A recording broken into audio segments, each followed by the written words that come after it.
Baik, Assalamualaikum warahmatullahi wabarakatuh. Selamat pagi, siang, sore, malam, Ibu Husnah Nur Laila Ermaya, SEMMAK CACGP, selaku dosen pengampu mata kuliah Tata Kelola Etika Bisnis E. Pada kesempatan kali ini, kami dari kelompok pertama akan memaparkan mengenai penugasan proyek akhir dari Tata Kelola Etika Bisnis E, yaitu mengenai salah satu kasus skandal yang sangat populer pada tahun 2016 di Amerika dan juga implementasi cara penyelesaiannya dengan judul implementasi GCG Amerika Serikat pada kasus cross-selling atas pembuatan rekening palsu. Boleh di next. Baik, sebelumnya izinkan saya memperkenalkan anggota kelompok saya. Nama saya Varian Supadi Jasmi dengan NIM 2110112035. Mungkin untuk teman-teman saya bisa memperkenalkan diri masing-masing mulai dari Anesha Dias dari NIM yang terendah ke NIM yang tertinggi. Oke, perkenalkan nama saya Nisa Dias Ramadini dengan NIM akhir 033. Oke, baik. Perkenalkan nama saya Disa Putra dengan NIM akhir 034. Saya Sila Kurotuain dengan NIM akhir 036. Saya Sultan Maulana dengan NIM akhir 121. Saya Rafael dari kelas E dengan NIM 120.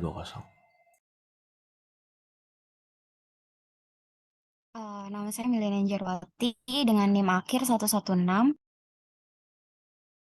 Saya Salsabila Lauza dengan NIM akhir 1. Oke, boleh di next. Baik, ini merupakan daftar isi yang telah kami buat.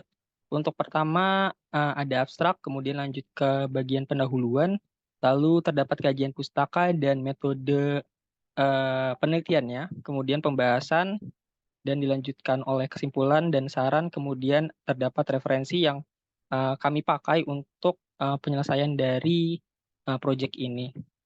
Boleh di next.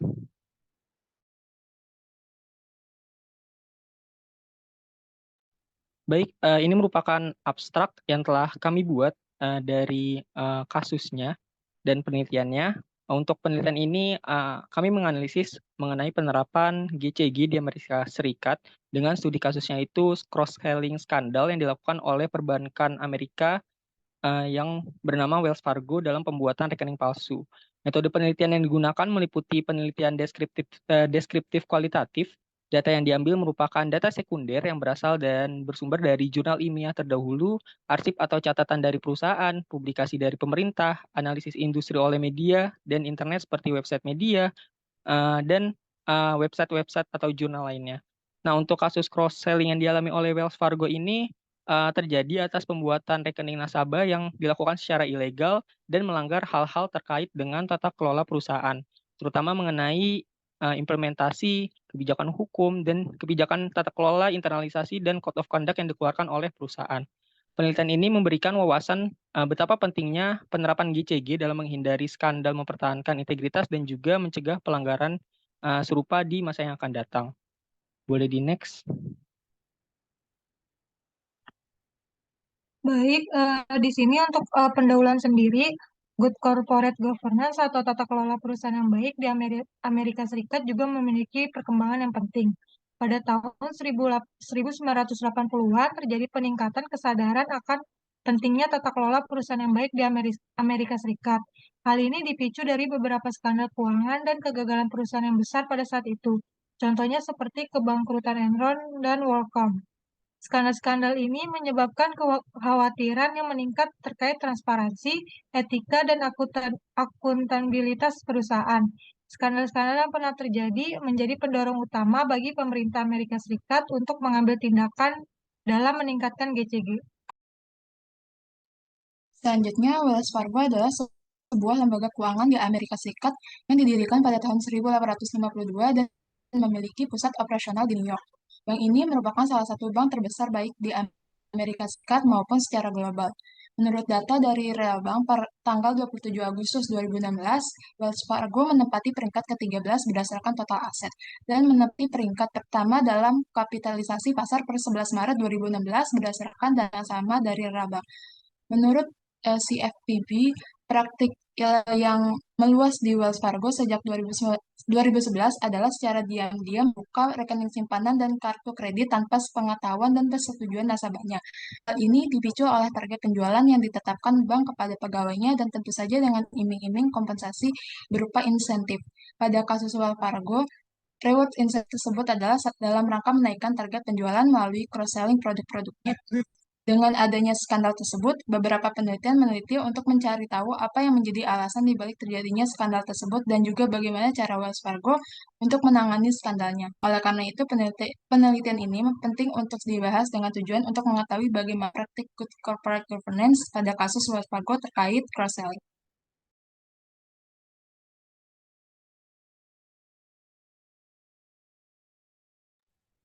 Oke, baik berikutnya ini mengenai tinjauan prasangka atau teori-teori dasar dari kasus yang kita angkat. Nah, yang pertama itu adalah teori mengenai agensi teori. Nah, teori agensi ini ditemukan oleh Jensen and Mackling yang menjelaskan mengenai hubungan keagenan antara pemegang saham sebagai prinsipal dan manajemen sebagai agen dalam suatu perusahaan, di mana hubungan antara keduanya ini adalah suatu perjanjian di mana prinsipal memberikan mandat atau wewenang kepada agen untuk melakukan jasa profesional dalam mengelola sumber daya dan membuat keputusan yang terbaik bagi perusahaannya. Nah, di mana saat prinsipal memberikan mandat kepada agen, hal tersebut dibarengi dengan pemberian tanggung jawab kepada agen untuk mempertanggungjawabkan nih uh, wewenang yang telah diberikan oleh prinsipal. Nah, karena adanya uh, kerja antara prinsipal dan agen, makanya ada timbul namanya asymmetric information atau penerimaan informasi yang lebih banyak yang diperoleh oleh manajemen sehingga menimbulkan biaya keagenan. Nah, biaya keagenan sendiri dapat diartikan sebagai jumlah dari biaya yang dikeluarkan prinsipal untuk melakukan pengawasan terhadap agen. Nah, menurut Jensen and Mackling tahun 1976, biaya keagenan ini terbagi menjadi tiga biaya, yakni yang pertama adalah monitoring cost atau biaya yang timbul dan ditanggung oleh prinsipal untuk memonitori atau mengawasi perilaku agen. Yang kedua adalah biaya bonding cost. Nah, biaya bonding cost ini merupakan biaya yang ditanggung oleh agen untuk menciptakan dan mematuhi mekanisme yang menjamin bahwa agen akan bertindak untuk kepentingan prinsipal. Dan yang ketiga itu adalah residual loss. Nah, residual loss ini merupakan pengorbanan yang berupa berkurangnya kemakmuran prinsipal sebagai akibat dari perbedaan keputusan agen dan keputusan prinsipal. Nah, berikutnya yakni profil dari usaha Wells Fargo. Nah, Wells Fargo merupakan sebuah perusahaan perbankan dan jasa keuangan multinasional asal Amerika Serikat yang memiliki kantor pusat di San Francisco, California. Wells Fargo didirikan pada tahun 1852 dan telah menjadi salah satu bank terbesar di Amerika Serikat. Nah, Wells Fargo ini merupakan perusahaan jasa keuangan yang menyediakan dan menawarkan layanan jasa baik itu perbankan, asuransi, investasi, hipotek, pinjaman mobil, kartu kredit, dan pembiayaan konsumen dan komersial melalui toko, ATM, internet, dan saluran distribusi lainnya. Nah, pada tahun 2018, perusahaan ini memiliki cabang sebanyak 8.050 kantor dan ATM sebanyak 13.000 ATM. Nah, Wells Fargo ini udah beroperasi dan memiliki cabang di lebih dari 35 negara dengan pemilikan dengan nasabah itu sebanyak 70 juta. Dan di Amerika Serikat sendiri, Wells Fargo ini merupakan pemberi pinjaman hipotek nomor 1 dan juga dijuluki sebagai cross-seller layanan keuangan papan atas di negara tersebut.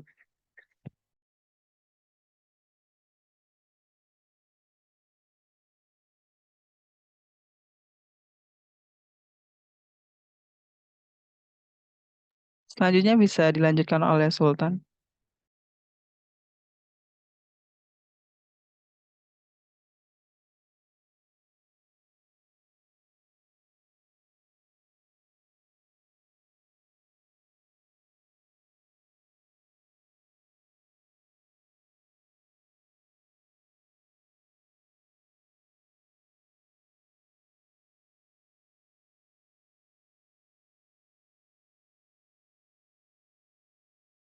baik, selanjutnya ini mengenai konsep one-tier dan two-tier. Nah, jadi dalam GCG ini terdapat dua konsep nih. Yang pertama adalah konsep one-tier atau single board system, dan yang kedua adalah two-tier atau dual board system.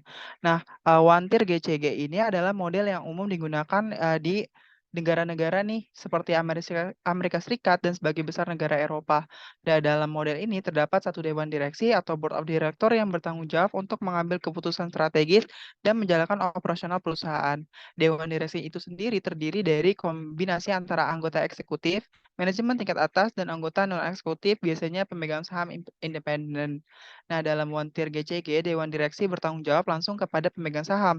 Dewan Direksi mengawasi kinerja manajemen, membuat keputusan strategis, mengelola risiko, dan memastikan kepatuhan perusahaan terhadap hukum dan peraturan.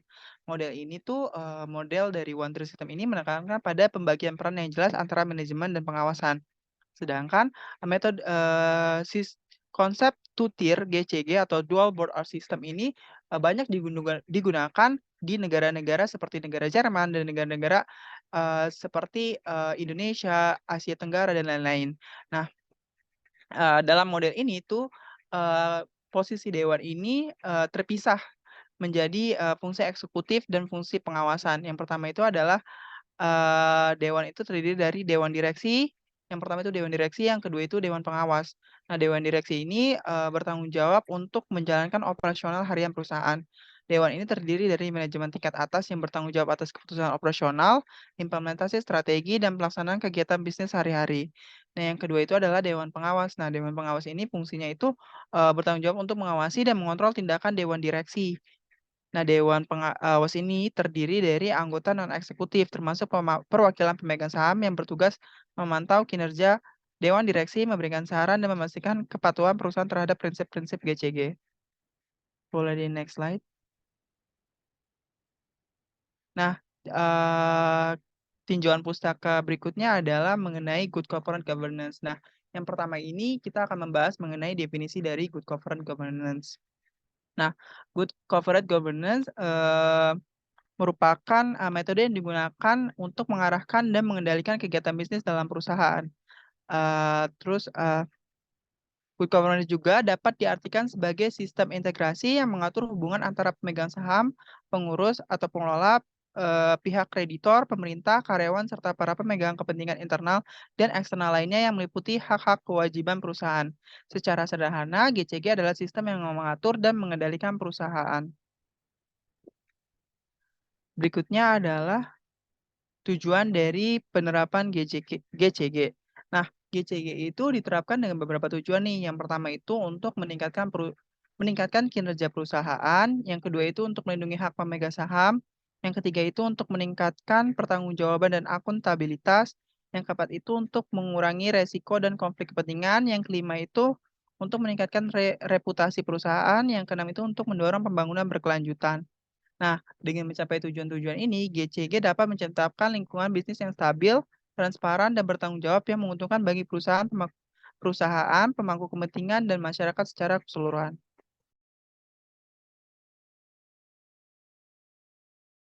Oke, selanjutnya di sini ada prinsip Good Corporate Governance. Jadi, prinsip ini adalah seperangkat nilai atau prinsip dan praktik yang bertujuan untuk mengelola dan mengawasi perusahaan dengan cara yang transparan, akuntabel, beretika, dan berkelanjutan. Nah, prinsip ini terdiri atas satu, transparansi, kedua ada akuntabilitas, yang ketiga ada responsibility, yang keempat ada independensi, dan kelima ada fairness. Nah, ini menurut Velia Utama tahun 2019. Nah, selanjutnya di sini ada internalisasi Good Corporate Governance. Di sini adalah merujuk pada proses di mana prinsip-prinsip dan praktik Good Corporate Governance ini diterapkan dan diadopsi secara internal oleh suatu perusahaan. Nah, menurut Syaiful Arif tahun 2020, implementasi GCG memang membutuhkan waktu yang panjang dan melibatkan internalisasi nilai-nilai dan prinsip GCG di seluruh sistem usaha perusahaan. Selanjutnya ada kebijakan GCG.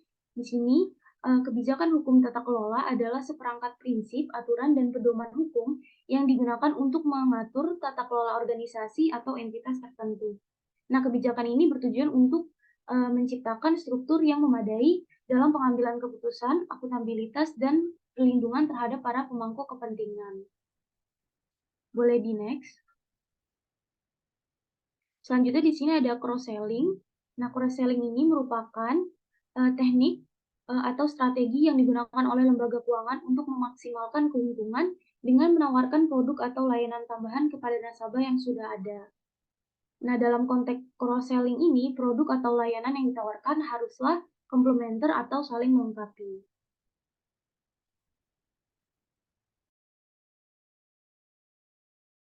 Oke, selanjutnya ini mengenai konsep plot triangle. Nah, plot triangle ini adalah suatu konsep yang digunakan untuk menjelaskan faktor-faktor yang dapat menyebabkan terjadinya kecurangan dalam suatu organisasi. Nah, konsep plot triangle ini diciptakan oleh Donald Tracy dengan 3 faktor. Yang pertama itu adalah faktor pressure atau tekanan, yang kedua itu opportunity, kesempatan, dan yang ketiga itu rasionalisasi atau ketiga itu rasionalisasi. Nah, ketiga faktor inilah yang dapat menyebabkan seseorang ini melakukan kecurangan.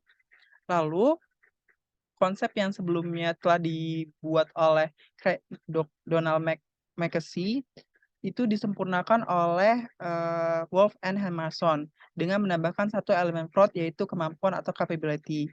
Nah, faktor capability ini adalah faktor yang menjelaskan kemampuan seseorang dalam melakukan kecurangan. Nah, kemampuan ini berkaitan dengan pengetahuan, keterampilan, dan keahlian teknis yang dimiliki individu untuk melakukan manipulasi atau pelanggaran. Jika individu memiliki pengetahuan dan keterampilan yang dibutuhkan nih untuk melakukan kecurangan, maka tingkat seseorang tersebut melakukan kecurangan itu menjadi lebih tinggi.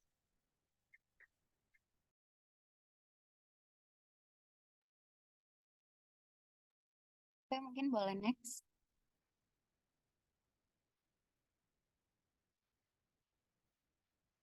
Selanjutnya ada metode penelitian. Jenis penelitian yang digunakan untuk penelitian ini adalah jenis penelitian deskriptif kualitatif, di mana penelitian yang dilakukan itu dengan menjabarkan data yang kita peroleh, kemudian data tersebut akan dianalisis berdasarkan teori yang berkaitan dengan permasalahan yang kita angkat.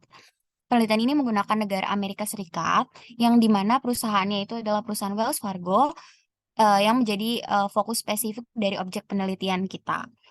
Data penelitian yang digunakan dalam penelitian ini adalah data kualitatif dan merupakan data sekunder yang mana bersumber dari jurnal ilmiah terdahulu, arsip atau catatan dari perusahaan, publikasi dari pemerintah, analisis industri oleh media, internet seperti website, media massa, dan masih banyak lagi. Kemudian metode pengumpulan datanya adalah metode studi pustaka.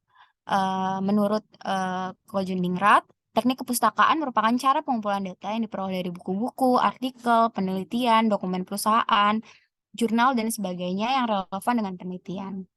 Oke, boleh di next.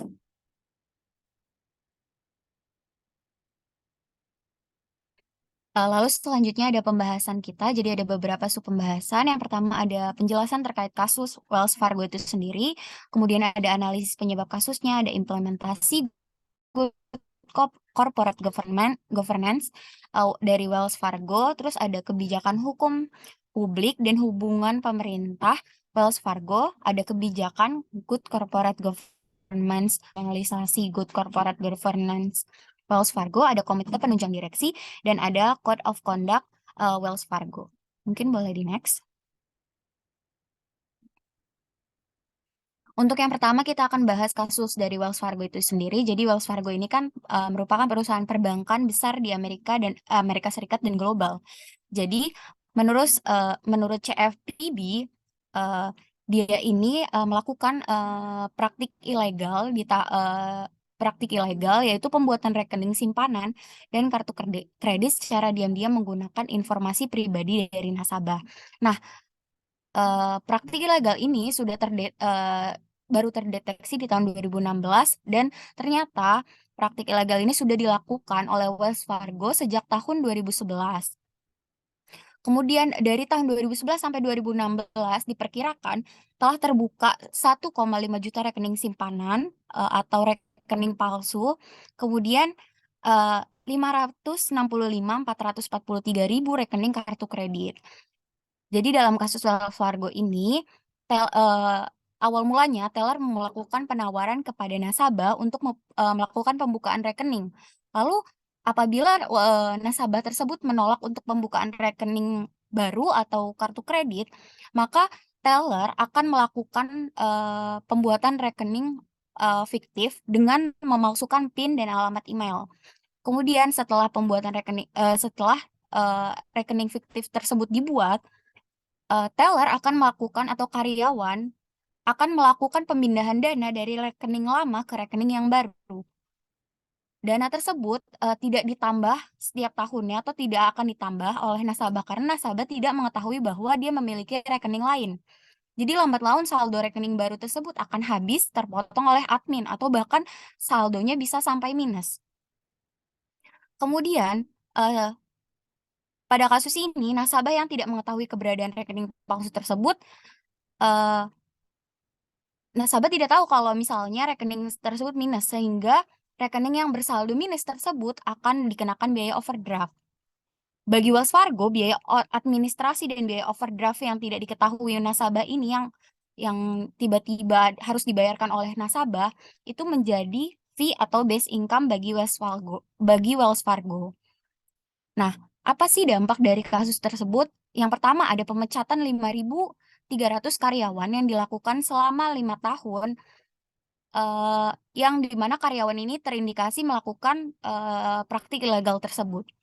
Total karyawan yang dimiliki Wells Fargo di semua kantornya berjumlah kurang lebih 100.000 karyawan, berarti sekitar 5,3% karyawannya dipecat. Kemudian yang kedua, dampaknya banyak nasabah yang dirugikan karena tidak mendapat perlindungan terhadap informasi pribadi mereka. Jadi informasi pribadi mereka yang diberikan kepada Wells Fargo yang seharusnya diharapkan bank tersebut bisa menyimpan informasi malah disalahgunakan. Jadi mereka tidak mendapat perlindungan. Kemudian nasabah juga dirugikan karena harus membayar biaya admin dan biaya overdraft. Kemudian yang ketiga, dampaknya perusahaan harus membayar denda sebesar 3,7 miliar US dollar, yang dimana terdiri dari 1,7 miliar dan tambahan sebesar 2 miliar untuk diberikan sebagai kompensasi nasabah yang dirugikan karena praktik ilegal tersebut. Mungkin selanjutnya boleh di next. Oke, baik. Selanjutnya itu mengenai analisis penyebab dari kasus. Jadi setelah dijelaskan sebelumnya nih kasus dan dampaknya dari kasus penipuan cross-selling yang dilakukan oleh karyawan Wells Fargo ini, maka kelompok kami itu menganalisis apa sih penyebab yang bisa menjadi penyebab kenapa nih karyawan ini melakukan kecurangan. Nah, berdasarkan hasil analisis dari kelompok kami menyimpulkan bahwa ada 3 hal yang menyebabkan karyawan itu melakukan kecurangan. Yang pertama itu adalah karena adanya tekanan target penjualan yang tinggi dengan iming-iming pemberian insentif. Nah, penetapan target penjualan harian yang tinggi pada karyawan mendorong karyawan untuk melakukan kecurangan dan melakukan praktik ilegal untuk memenuhi target penjualan yang ditetapkan. Praktik bank menetapkan target penjualan cross-selling yang tinggi ini memberikan karyawan tekanan dan ketakutan secara berlebihan. Ketakutan secara berlebihan ini pada karyawan adalah ketakutan akan diberhentikan apabila tidak memenuhi target penjualan yang telah ditentukan. Selain itu, iming-iming dari pemberian insentif ini diukur dari skor pemenuhan target penjualan yang dipenuhi, sehingga ketika karyawan ini ingin mendapatkan bonus, mereka melakukan kecurangan gitu untuk bisa dengan cara melakukan penipuan ataupun penipuan cross-selling dengan melakukan pembukaan rekening akun dari nasabah tanpa persetujuannya. Nah, kenapa sih karyawan ini malah ingin melakukan kecurangan? Karena bonus ini tuh cukup tinggi gitu. Di mana pemberian insentif bagi bankir pribadi yang berhasil memenuhi target itu bisa diberikan bonus sebesar 15% sampai dengan 20% dari gajinya tersebut. Bahkan dan juga untuk teller itu bisa diberikan bonus insentif sebesar 3% dari gaji. Nah, faktor yang kedua itu adalah lemahnya pengendalian internal kontrol pada Wells Fargo. Nah, dalam Wells Fargo ini penerapan fungsi pengendalian itu dibatasi oleh struktur organisasi yang terdesentralisasi pada Wells Fargo gitu, sehingga membuat karyawan itu menjadi lebih leluasa dalam mengambil keputusan sendiri. Di mana pada struktur ini keputusan dan wewenang diberikan kepada unit bisnis, departemen atau cabang beroperasi secara mandiri, namun sebenarnya masih ada fungsi pengawasan dari pengadilan tetap. fungsi pengawasan dari pusat, yakni dari pihak Board of Director, bagian direktur non eksekutif.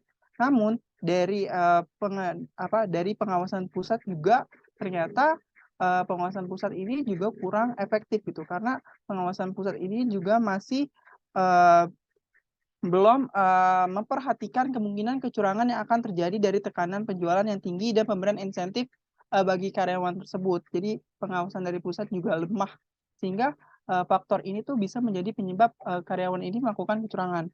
Nah, yang ketiga itu adalah kegagalan kepemimpinan dalam manajemen Wells Fargo. Nah, kenapa kegagalan kepemimpinan dalam manajemen Wells Fargo ini bisa menjadi suatu penyebab dari karyawan melakukan kecurangan? Karena kepemimpinan yang pasif ini akan berakibat pada kurangnya pengawasan dan akuntabilitas dari karyawan Wells Fargo itu sendiri untuk melakukan kecurangan pembuatan akun palsu secara lebih leluasa. Nah, boleh next slide. Nah, setelah kita tahu nih 3 faktor tersebut nih yang menjadi penyebab dari kenapa karyawan Wells Fargo ini melakukan kecurangan. Nah, berikutnya adalah bagaimana nih kita mengaitkan nih antara kecurangan yang dilakukan oleh karyawan dengan konsep teori dari fraud triangle itu. Nah, pertama itu adalah faktor tekanan. Nah, kenapa sih kecurangan itu bisa dilakukan oleh karyawan Wells Fargo? Karena yang pertama adanya tekanan. Nah, tekanan ini sendiri karena karyawan Wells Fargo ini harus memenuhi penjualan cross-selling yang ditetapkan oleh perbankan. Sehingga karyawan mengalami tekanan berlebihan, ketakutan akan dipecat, dan tidak memenuhi target sesuai yang ditentukan. Nah, yang kedua adalah adanya kesempatan. Nah, tadi seperti yang sudah saya jelaskan, kesempatannya itu karena sistem pengadilan dari pusat itu lemah, sehingga pengawasan dan sehingga karyawan ini bisa melakukan kecurangan tanpa karyawan ini bisa melakukan kecurangan karena adanya ruang gitu bagi karyawan tersebut melakukan kecurangan karena dari pihak pusat pengawasan pusat ini juga lemah gitu. Nah, yang kedua adalah adanya kesempatan untuk mendapatkan insentif apabila karyawan dapat memenuhi target penjualan yang diharuskan. Nah, yang faktor ketiga yaitu rasionalisasi. Jadi karena banyak karyawan Wells Fargo yang melakukan kecurangan, jadi timbul nih pemikiran bahwa melakukan kecurangan tersebut adalah hal yang murah dan hal yang biasa. Baik, untuk selanjutnya yaitu mengenai kebijakan hukum publik dan hubungan dari pemerintah Wells Fargo. Nah, untuk pertama, kebijakan hukum publik dan juga hubungan pemerintah dari Wells Fargo ini mengenai peran partisipasi Wells Fargo terhadap arena kebijakan publik Amerika Serikat. Nah, Wells Fargo ini mengungkapkan aktivitas lobi federalnya secara triwulan kepada Kongres Amerika Serikat. Hal ini sesuai dengan peraturan di dalam LDA atau Lobbying Disclosure Act yang dikeluarkan oleh pemerintah Amerika Serikat.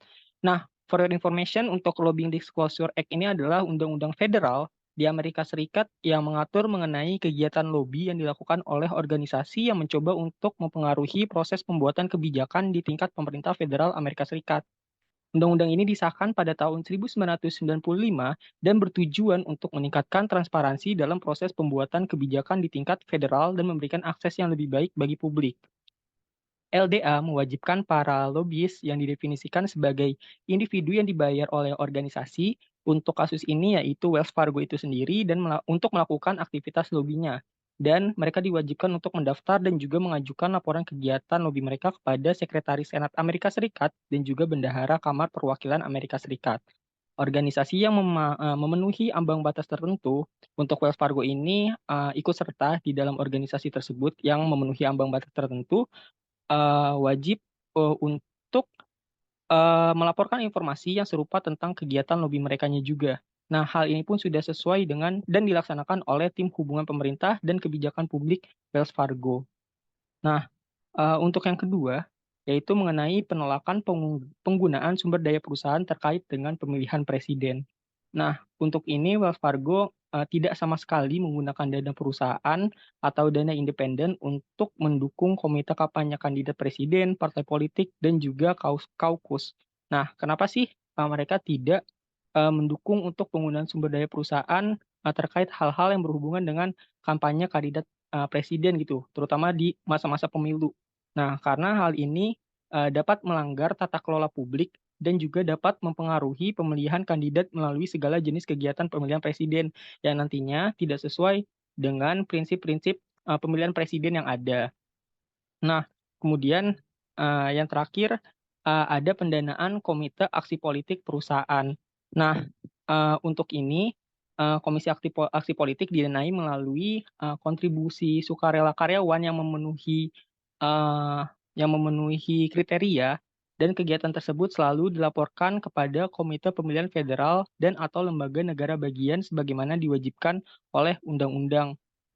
Kegiatan ini dikelola oleh Tim Hubungan Pemerintah dan Kebijakan Publik dari Wells Fargo, yang mana kegiatan tersebut juga selalu dilaporkan gitu, yang sudah tertera di layar. Boleh di next. Baik, kemudian ada analisis mengenai ketidaksesuaian nih terkait kebijakan hukum publik dan hubungan pemerintah Wells Fargo dengan kasus yang ada. Nah, untuk ketidaksesuaian ini terjadi karena skandal ini melukai aturan tata kelola publik, terutama sebagaimana yang diatur oleh Undang-Undang Negara Amerika Serikat yang membahas mengenai prinsip dan persyaratan yang dirancang untuk mempromosikan transparansi, akuntabilitas, dan perlindungan kepentingan para pemegang saham. Padahal ya, kalau misalkan kita teliti di dalam CSR-nya Wells Fargo, mereka mempunyai Corporate Responsibility Committee yang dan juga komite GCG. Nah, cuma di sini mereka tidak dapat memberikan pengawasan yang baik terhadap program-program yang berkaitan dengan hukum publik dan juga hubungan pemerintah Wells Fargo. Next untuk salah satu prinsip yang dilanggar oleh Wells Fargo ini mengenai etika dan juga integritas perusahaan. Etika kegiatan bisnis yang dilakukan oleh perusahaan dianggap memiliki standar yang rendah sehingga menimbulkan terjadinya pelanggaran hukum terkait dengan pemalsuan dan manipulasi rekening nasabah. Nah, pada negara Amerika Serikat, negara tersebut juga menerapkan aturan SOX nih atau Sarbanes-Oxley Act yang dikeluarkan pada tahun 2002 atas terjadinya skandal kasus yang dilakukan oleh Enron. Nah, dalam skandal ini Wells Fargo melanggar aturan SOX pada poin penegakan aturan internal control dan juga transparansi. Internal control yang dimiliki oleh Wells Fargo dianggap lemah karena tidak mampu untuk memantau aktivitas operasional perusahaan dalam memitigasi adanya penyimpangan praktik tata kelola. Pengungkapan transparansi juga nggak bisa disampaikan nih oleh Wells Fargo mengenai pendapatan keuangan yang bersumber dari pelanggaran pembukaan rekening palsu. For information juga, SOX itu memberikan kerangka hukum yang luas nih teman-teman untuk memperkuat tata kelola perusahaan dan juga melindungi kepentingan pemegang saham serta investor. Bagi teman-teman yang nggak tahu, tujuan diadakannya atau dibuatnya SOX tuh untuk apa sih gitu atas skandal yang terjadi oleh Enron pada tahun 2002 lalu. Nah, SOX ini bertujuan untuk menegakkan langkah-langkah keamanan dan hukum yang lebih ketat terhadap penjahat dengan praktik bisnis yang tidak etis, terutama pada tata kelola yang dilakukan oleh perusahaan-perusahaan tersebut untuk mencegah terjadinya kasus serupa, yaitu skandal yang dilakukan oleh Enron dulu pada tahun 2002. Boleh di next. Oke, selanjutnya adalah implementasi dari Good Corporate Governance dari Wells Fargo. Yang di sini Dewan Direksi Wells Fargo di sini berkomitmen untuk praktik GCG yang sehat dan efektif. Nah, dewan-dewan dan komite manajemen memberikan pengarahan dan tantangan untuk pimpinan senior dengan mengikuti kebijakan GCG yang disediakan oleh komite risiko dan komite kontrol perusahaan. Nah, dalam The Governance and Nominating Committee juga diatur terkait dewan yang bertanggung jawab untuk mengawasi praktik tata kelola perusahaan. Nah, untuk tahapan Wells Fargo ini mengimplementasikan GCG dimulai dari Board of Director. Nah, di sini Dewan Direktur fokus pada peningkatan komposisi, pengawasan, dan praktik tata kelola secara teratur, dan pada perencanaan suksesi Dewan untuk memungkinkan terus mengawasi perusahaan dan bisnisnya secara efektif.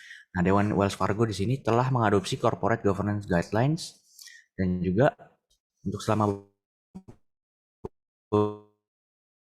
beberapa tahun terakhir, Dewan telah mengintegrasikan dengan keuangan, peraturan, pelaporan keuangan, operasi bisnis, dan keterampilan dan pengalaman tata kelola perusahaan yang diwakili di dewan.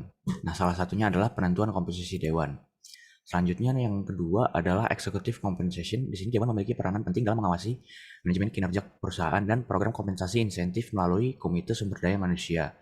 Nah, di antara tanggung jawab lainnya adalah HRC ini menyetujui filosofi dan prinsip dari kompensasi perusahaan dan mengawasi kompensasi eksekutif, risiko modal manusia, dan manajemen modal manusia. Selanjutnya yang ketiga adalah Code of Ethics dan Business Conduct. Di sini dalam Wells Fargo Code of Ethics and Business Conduct diatur terkait panduan tentang perilaku etis yang diterapkan untuk semua karyawan dan anggota dewan. Dan untuk poin ini nanti untuk lebih spesifiknya akan dijelaskan kembali. Nah, untuk yang keempat di sini ada risk management. Nah, setiap karyawan di sini memiliki peran dalam mengelola risiko di Wells Fargo. Kerangka kerja manajemen risiko di sini perusahaan menetapkan prinsip inti untuk mengelola dan mengatur risiko. Wells Fargo telah menerapkan yang komprehensif program kepatuhan sanksi berbasis risiko yang dirancang untuk memastikan kepatuhan dengan yang berlaku peraturan perundang-undangan sanksi ekonomi di setiap yurisdiksi dan di mana ia beroperasi, serta adanya program undang-undang kerahasiaan bank dan anti pencucian uang. Selanjutnya adalah polisi advokasi. Di sini bagian hubungan pemerintah dan kebijakan publik. Wells Fargo telah melakukan pengelolaan kegiatan legislatif dan politik perusahaan dengan cara yang konsisten dengan praktik tata kelola perusahaan yang baik. Wells Fargo di sini berpartisipasi dalam kebijakan publik Amerika Serikat dalam wilayah yang luas terkait isu yang dapat berdampak kepada perusahaan. Selanjutnya di sini ada nomor 6 yaitu information dan cyber security. Di sini organisasi keamanan informasi dan cyber dari Wells Fargo ini didedikasikan untuk melindungi sistem jaringan dan data Wells Fargo, termasuk data pelanggan dan karyawan melalui desain pelayan dan pengawasan program keamanan informasi. Selanjutnya nomor 7 adalah privacy protection, yaitu pengelolaan risiko pelindungan data adalah tanggung jawab dari setiap karyawan oleh Wells Fargo. Wells Fargo di sini memerlukan pelatihan privasi di seluruh perusahaan dan juga memerlukan operasi komprehensif untuk meminimalkan risiko privasi. Tujuan bisnis perusahaan adalah untuk secara efektif mengelola risiko yang terkait dengan pengumpulan, pemrosesan, penyimpanan, dan pembuangan data pribadi pelanggan dan karyawan. Dan untuk yang terakhir di sini adalah understanding environmental and social impacts. Di sini Wells Fargo melakukan assessment pelanggan dan transaksi untuk faktor lingkungan dan sosial yang memiliki potensi mempengaruhi risiko seperti risiko reputasi, risiko kredit, dan risiko strategis. Nah, dari hal kasus skandal yang pernah dialami oleh Wells Fargo tadi ini, terdapat pelanggaran dari implementasi GCG yang ada di Wells Fargo ini. Dimulai dari Code of Ethics yang mana karyawan melakukan pelanggaran aturan. Selanjutnya adalah Information and Cyber Security yang mana ada pelanggaran di program keamanan informasi tetapi digunakan untuk meningkatkan penjualan sesuai target karyawan yang secara ilegal. Selanjutnya adalah Point Privacy Protection juga dilanggar untuk terkait perlindungan data yang seharusnya adalah tanggung jawab dari karyawan. Selanjutnya boleh next.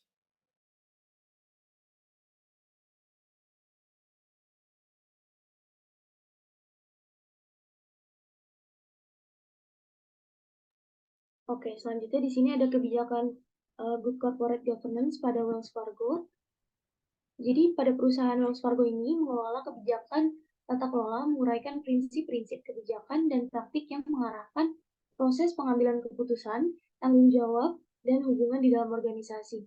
Berdasarkan informasi yang didapatkan dari dokumen Notice of Annual Meeting and Proxy Statement yang dikeluarkan melalui website resmi perusahaan, terdapat beberapa kebijakan tata kelola yang dimiliki dari perusahaan Wells Fargo ini. Yang pertama ada rencana strategis, toleransi risiko, dan kinerja keuangan. Jadi di sini Dewan Direksi meninjau, memantau, dan jika perlu menyetujui rencana strategis perusahaan, toleransi risiko, dan kinerja keuangan sesuai dengan tujuan jangka panjang perusahaan dan kebijakan manajemen risiko yang ditetapkan. Yang kedua di sini ada komposisi Dewan, struktur, tata kelola, dan praktik. Di sini menjaga komposisi yang sesuai dengan kebutuhan perusahaan dan mendukung profil risiko, toleransi risiko, dan menerapkan praktik tata kelola terbaik. Yang ketiga ada perencanaan kinerja dan kompensasi CEO dan manajemen senior lainnya dengan terlibat dalam perencanaan suksesi yang dilakukan untuk mengidentifikasi bakat-bakat potensial untuk mengisi posisi kepemimpinan yang penting di masa depan. Lalu ada memantau kinerja, manajemen risiko, dan memastikan keselarasan kompensasi. Yang keempat, di sini ada manajemen risiko independen, integritas, dan reputasi. Nah, di sini sebagai upaya untuk mendukung keberadaan dan independensi fungsi manajemen risiko independen termasuk hukum dan audit internal di perusahaan. Nah, berdasarkan informasi yang didapatkan dari dokumen Environmental and Social Impact Management Framework yang dikeluarkan melalui website resmi perusahaan, menjelaskan terkait kerangka kerja manajemen risiko berkaitan dengan kebijakan pengelolaan dampak lingkungan dan sosial. Adapun penerapan yang dalam pengelolaan lingkungan dan sosial sesuai dengan standar dan praktik secara global yaitu ada Equator Principles, ada United Nations Guiding Principles in Business and Human Rights. Yang ketiga ada UK Modern Slavery Act. Yang keempat ada International Finance Corporation. Yang kelima ada Task Force and Climate Related Financial Disclosure. Nah, dan yang terakhir ini ada prinsip pelaporan dan akuntabilitas. Dalam melakukan tanggung jawab ini, perusahaan perlu mengelola dan mengevaluasi aliran informasi kepada dewan maupun kepada para pemegang saham dengan tujuan memudahkan untuk pengambilan keputusan yang baik dan didasarkan pada informasi yang memadai. Boleh di next. Nah, berdasarkan skandal yang dilakukan oleh Wells Fargo telah melanggar kebijakan tata kelola pada poin manajemen independen, integritas, dan reputasi. Hal ini karena skandal cross-selling yang melibatkan penyalahgunaan data pribadi nasabah melanggar kebijakan tata kelola terkait manajemen risiko independen. Manajemen risiko independen memastikan bahwa risiko yang terkait dengan pengumpulan, penyimpanan, dan penggunaan data pribadi nasabah diidentifikasi, dievaluasi, dan dikelola dengan tepat. Penyalahgunaan data pribadi nasabah tanpa izin untuk pembukaan rekening palsu dalam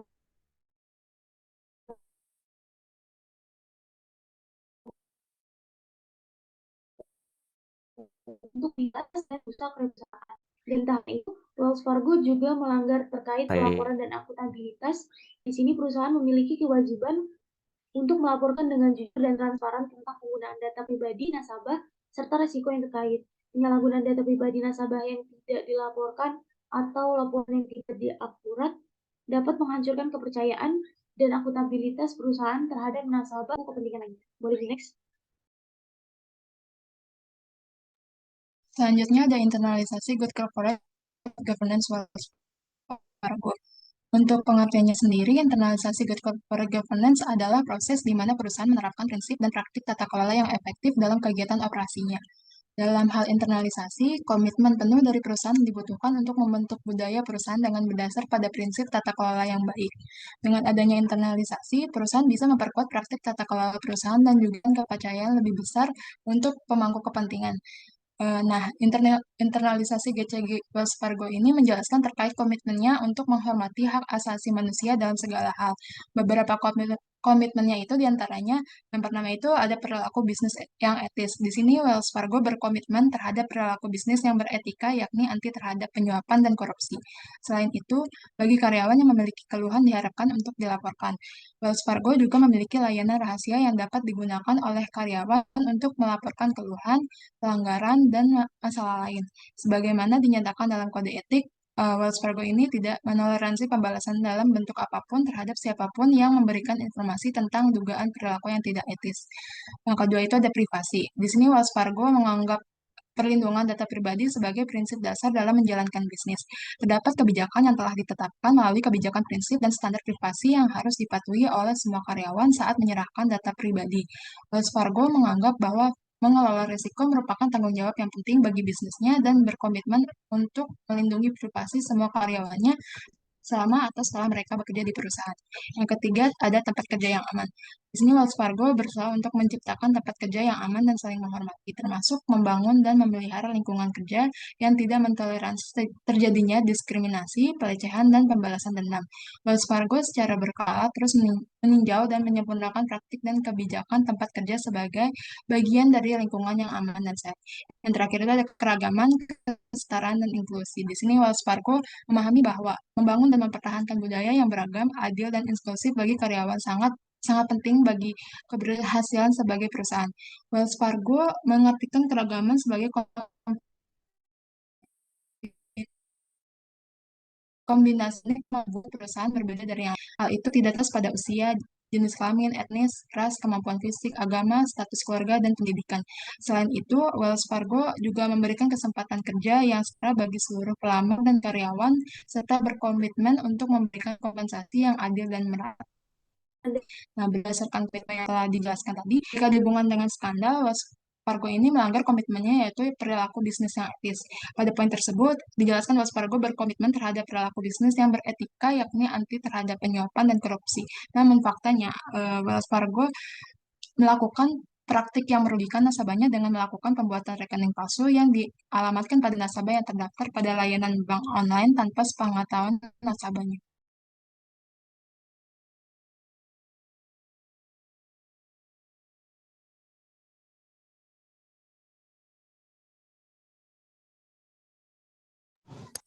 Baik, izin masuk. Berikutnya ini ada komite penunjang direksi. Jadi komite penunjang direksi ini adalah kelompok yang berfungsi untuk memperkuat efektivitas adalah untuk direksi menjalankan tugas. Jadi ini sebenarnya sebagai kelompok pengawas. Nah, komite direksi ini ada beberapa jenis yang sering dan umum ditemui, itu ada komite audit, nominasi dan remunerasi, komite risiko, lalu ada komite tata kelola perusahaan, komite strategi. Nah, untuk pada kasus ini itu yang bertanggung jawab itu adalah komite tata kelola perusahaan. Jadi pada kasus ini itu komite tata kelola perusahaan itu kurang bertanggung jawab terhadap apa yang menjadi tanggung jawabnya. Jadi terjadi kelalaian sehingga terjadilah kasus ini. Untuk selanjutnya bisa diteruskan oleh teman saya. Terima kasih.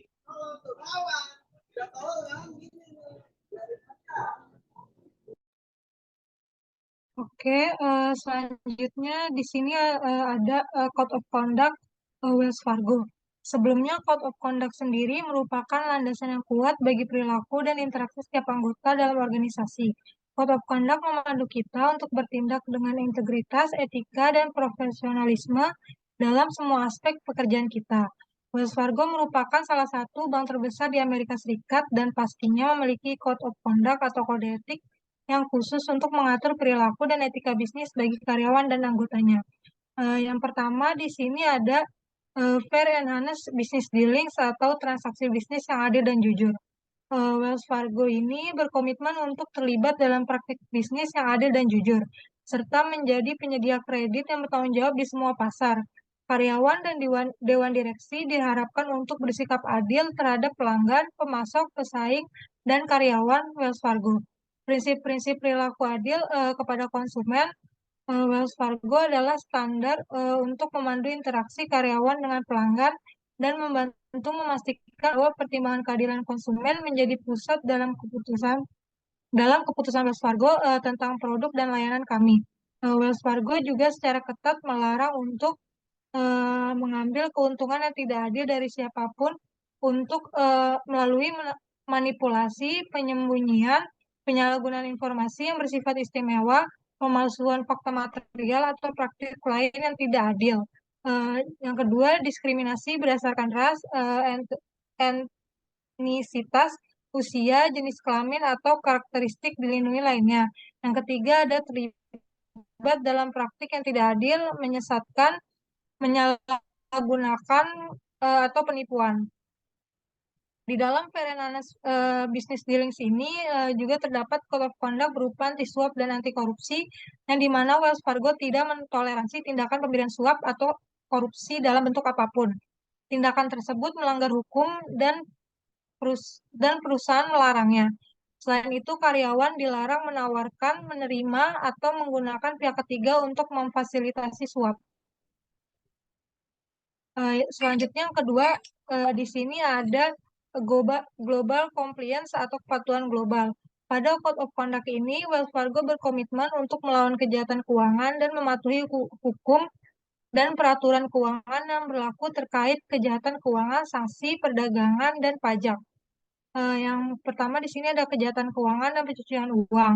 Ini sebagai lembaga keuangan global, Wells Fargo berkomitmen untuk mematuhi semua hukum dan peraturan global yang berlaku terkait pencegahan pencucian uang, sanksi, penghentian pendanaan terorisme. Yang kedua di sini ada sanksi dan anti boykot. Wells Fargo berkomitmen untuk mematuhi sanksi yang berlaku. Hukum perdagangan dan peraturan perpajakan yang melarang perusahaan melakukan bisnis dengan negara, kelompok, atau individu tertentu, termasuk yang terkait dengan terorisme, perdagangan narkoba, atau penyebaran senjata nuklir. Wells Fargo melakukannya dengan menetapkan dan memelihara kebijakan dan prosedur yang dirancang secara wajar untuk mematuhi sanksi. Terus yang Code of Conduct yang ketiga ini ada Protecting Wells Fargo Asset. Karyawan bertanggung jawab untuk melindungi dan menggunakan informasi, properti, dan aset Wells Fargo lainnya yang berada di bawah kendali mereka dengan tepat. Hal ini termasuk melindungi reputasi perusahaan dengan mengidentifikasi dan mengurangi resiko potensial. Yang pertama di sini ada keamanan informasi dan komunikasi elektronik. Karyawan dan Dewan Direksi Wells Fargo memiliki tanggung jawab untuk menjaga keamanan dan kerahasiaan informasi Wells Fargo. Ini termasuk informasi tentang Wells Fargo, konsumen, pelanggan, karyawan, pihak ketiga, dan masalah hukum atau regulasi. Yang kedua ada intellectual property. Karyawan harus melindungi dan menggunakan dengan tepat kekayaan intelektual, termasuk paten, hak cipta, merek dagang, dan rahasia dagang. Terus semua kekayaan intelektual yang dikembangkan saat bekerja untuk Wells Fargo harus diungkapkan kepada Wells Fargo dan tidak boleh digunakan secara eksternal atau dipublikasikan tanpa izin tertulis. Dan terakhir di sini ada catatan dan pengungkapan yang akurat. Wells Fargo dan karyawan harus mengikuti standar akuntansi yang berlaku, kebijakan, prosedur, kontrol internal, dan persyaratan hukum yang berlaku. Perusahaan berkomitmen untuk melakukan pengungkapan yang akurat, tepat waktu, dan jelas kepada otoritas regulasi, pelanggan, pemegang saham, dan publik. Nah, Wells Fargo ini telah melanggar salah satu kode etik dan kebijakan perusahaan terkait kasus cross-selling atau pembuatan rekening palsu yang terjadi pada tahun 2016. Dalam Code of Conduct-nya, Wells Fargo menyatakan bahwa perusahaan mempunyai kode etik tentang fair and honest business dealings atau transaksi bisnis yang adil dan jujur. Akan tetapi, dengan skandal yang terjadi, Wells Fargo ini melanggar Code of Conduct-nya. Mereka melakukan tindakan dengan membuat rekening palsu tanpa persetujuan atau pengetahuan pelanggan. Tindakan ini melibatkan manipulasi dan kebohongan terhadap pelanggan. Wells Fargo juga melanggar Code of Conduct tentang kebijakan anti penipuan dan anti korupsi dikarenakan Wells Fargo melibatkan praktik yang tidak jujur dan memanipulasi data pelanggan. Pelanggaran-pelanggaran ini memiliki dampak yang serius terhadap pelanggan atau nasabah, reputasi perusahaan, dan integritas industri perbankan. Boleh next slide? Oke, selanjutnya penutup. Jadi kesimpulan dari hasil analisis dan pembahasan kami tadi dapat diambil kesimpulan bahwa dengan adanya kasus skandal Wells Fargo ini terkait cross-selling atas pembuatan rekening nasabah secara ilegal ini melanggar hal-hal terkait tata kelola perusahaan. Dimulai dari pelanggaran atas implementasi GCG terkait Code of Ethics and Business Conduct, Information and Cyber Security, dan Privacy Protection. Selanjutnya pelanggaran hukum publik dan pemerintah yang mana dilanggar Undang-Undang Negara Amerika Serikat terkait prinsip tata kelola perusahaan yaitu etika dan integrasi. Kemudian kebijakan GCG juga adanya pelanggaran yaitu dari segi manajemen risiko, independen, integritas, dan reputasi. Kemudian ada pada internalisasi dari GCG juga terdapat pelanggaran yaitu dalam hal karyawan yang melanggar ethical business conduct. Untuk hal terkait komite penilaian direksi ini juga adanya kelalaian dalam pelaksanaan kewajiban dari komite tata kelola perusahaan. Dan terakhir dari segi Code of Conduct adanya pelanggaran dari karyawan terkait fair and honest business dealings sehingga kasus Wells Fargo ini terbilang cukup berat karena melanggar banyak aspek terkait tata kelola perusahaan yang baik atau good corporate governance. Boleh next. Sehingga untuk saran yang dapat kami berikan berdasarkan hasil analisis kami yaitu yang pertama untuk perusahaan Wells Fargo perlu ditingkatkan kembali pengawasan untuk terkait implementasi pengelolaan tata kelola perusahaannya karena dengan adanya kasus ini membuktikan bahwa sistem dari tata kelola Wells Fargo masih belum tepat dan masih belum baik. Dan untuk perusahaan lain dapat dijadikan pelajaran terkait hal-hal yang dapat memungkinkan terjadinya fraud yang melanggar kebijakan dari tata kelola perusahaan.